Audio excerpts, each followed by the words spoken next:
से पहले हम ये समझते हैं कि टाइट्रेशन क्या होता है। तो titration is the method to determine a known concentration of solution to the basis of known concentration of solution. इसके लिए दो टाइप के सॉल्यूशन का यूज होता है। Firstly indicator reagent, second reference solution. इन दोनों सॉल्यूशन का selection unknown concentration of solution के बेस पर होता है।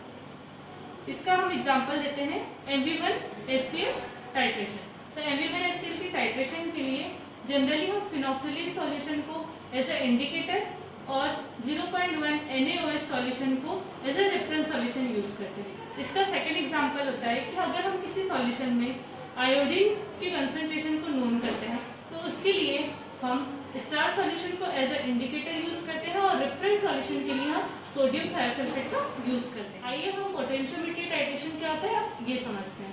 पोटेंशियोमेट्री टाइट्रेशन भी नॉर्मल टाइट्रेशन की तरह होता है, बट इसमें दो सॉल्यूशन के प्लेस पर दो इलेक्ट्रोडों का यूज किया जाता है। इसकी डेफिनेशन इस टाइप से है कि potentiometry titration is the method to find the unknown concentration of solute in a sample solution by measuring the potency of two electrode. इसमें दो इलेक्ट्रोडों का यूज किया जाता है। ये दो इलेक्ट्रोड जनरली इंडिकेटर इलेक्ट्रोड और दूसरा रेफरेंस इलेक्ट्रोड होता है। इन दोनों के बीच की पोटेंसी के डिफरेंस को मेजर करके ही हम किसी भी सॉल्यूशन के कंसंट्रेशन को फाइंड करते हैं। अब जनरली हम इंडिकेटर इलेक्ट्रोड के रूप में मेटल आयन इलेक्ट्रोड का या तो ग्लास इलेक्ट्रोड का यूज करते हैं। सेकेंडली आता है हमारा रेफरेंस इलेक्ट्रोड। रेफरेंस इलेक्ट्रोड में हम हाइड्रोजन इलेक्ट्रोड, कैरोमल इलेक्ट्रोड और थर्ड पर हम सिलिकॉन क्लोराइड इलेक्ट्रोड का यूज करते हैं। इन दोनों इलेक्ट्रोडों का selection unknown concentration of solution के बेस पर होता है।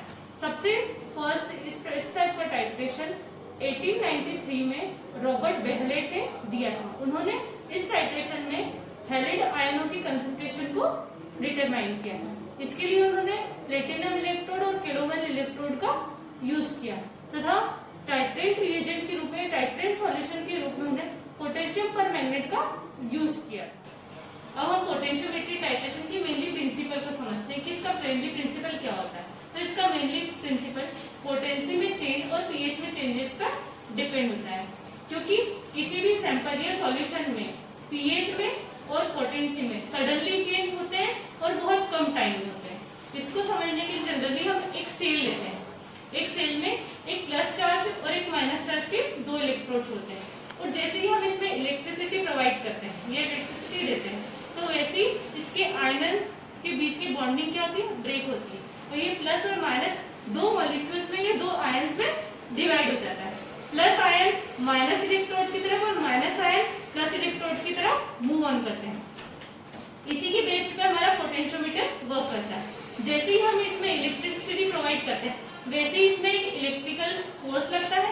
ये फोर्स के टू जो हमारा सैंपल होता है उसके मॉलिक्यूल आपस में 2 पार्ट्स में डिवाइड हो जाते हैं और प्लस चार्ज आयंस माइनस की तरफ और minus charge ion plus ion की तरफ मूव कर देते हैं और ये इलेक्ट्रोड और हमारे टाइट्रेट के साथ बाइंडिंग कर लेते हैं।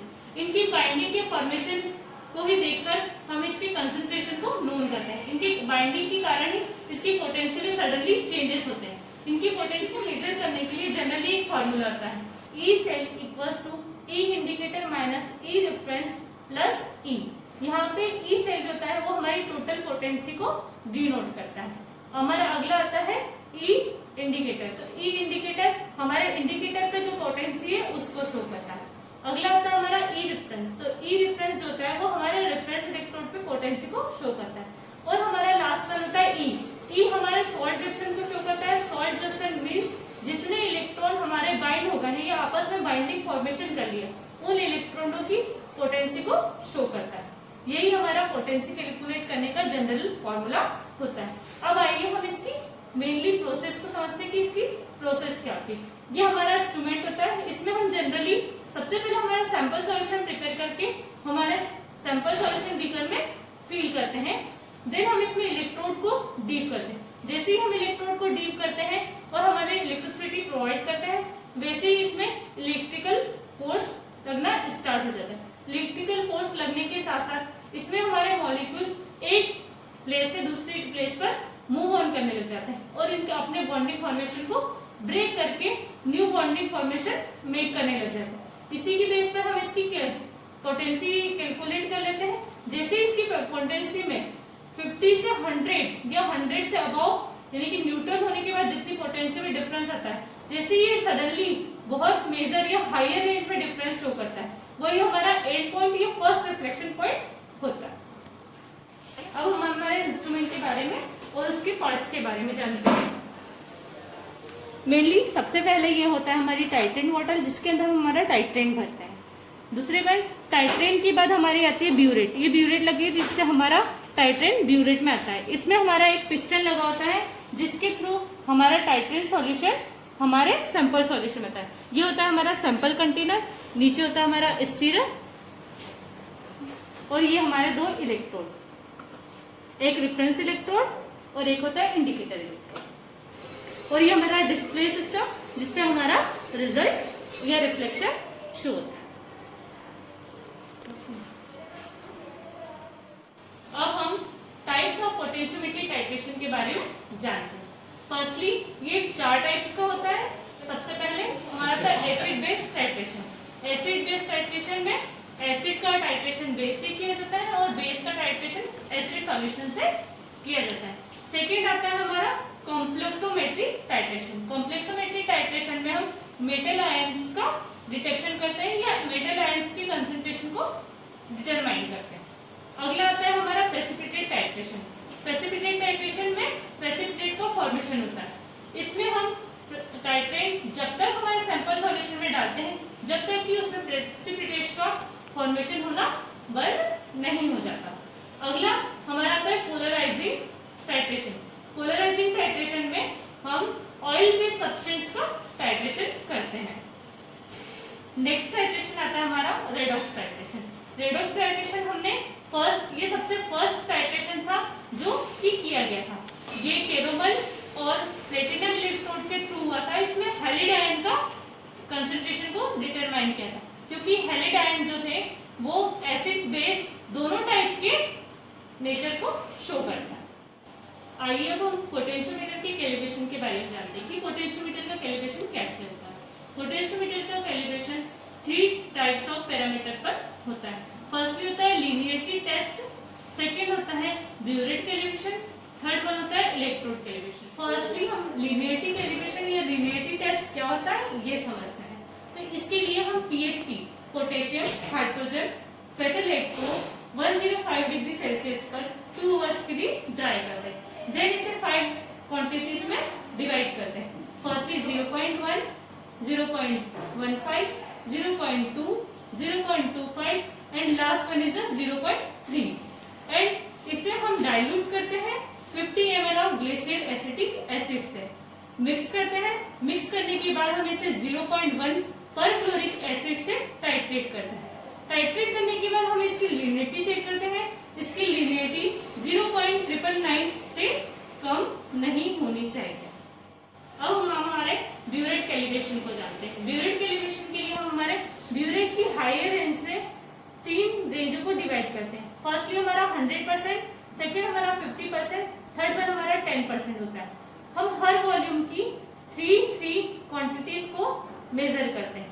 फर्स्टली हम एक इम्पीटी बीकर लेते हैं, उसका वेट करते हैं, ये हमारा होता है W1। देन हमारे फर्स्ट रेंज 100% के 3 वेट्स हम उस बीकर में लेते हैं, वो हमारा होता है W2। दोनों के डिफरेंस को मेजर करके हम डेंसिटी से, वाटर डेंसिटी से डिवाइड करते हैं। देन हम ये 3 बार करते हैं, ये प्रोसेस 3 बार करते हैं। 3 बार करने के बाद हम इनका मीन निकालते हैं। इनके मीन का डिफरेंस 0.2 से ज्यादा नहीं होना चाहिए। थर्ड बार हमारा इलेक्ट्रोड कैलिब्रेशन होता है। इलेक्ट्रोड कैलिब्रेशन करने के लिए जनरली 2 टाइप्स के बफर का यूज करते हैं। वो अलग अलग इंस्ट्रूमेंट या अलग अलग कंपनी के इंस्ट्रूमेंट पर डिसाइड होता है।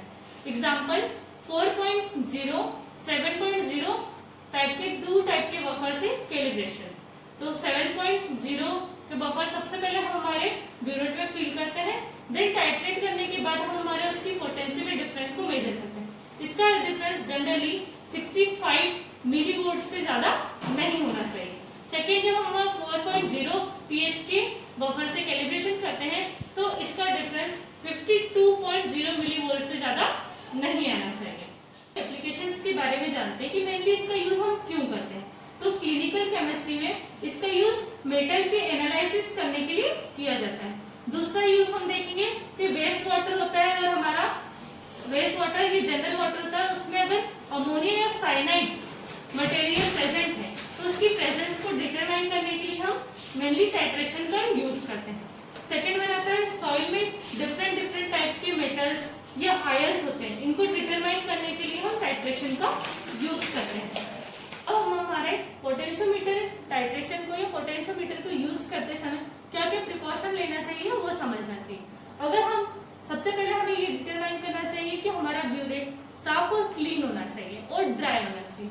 सेकेंड हम कि अगर हम एसिड बेस किसी भी चीज का टाइट्रेशन करना चाहिए तो हमें ग्लव्स कैरी करना चाहिए।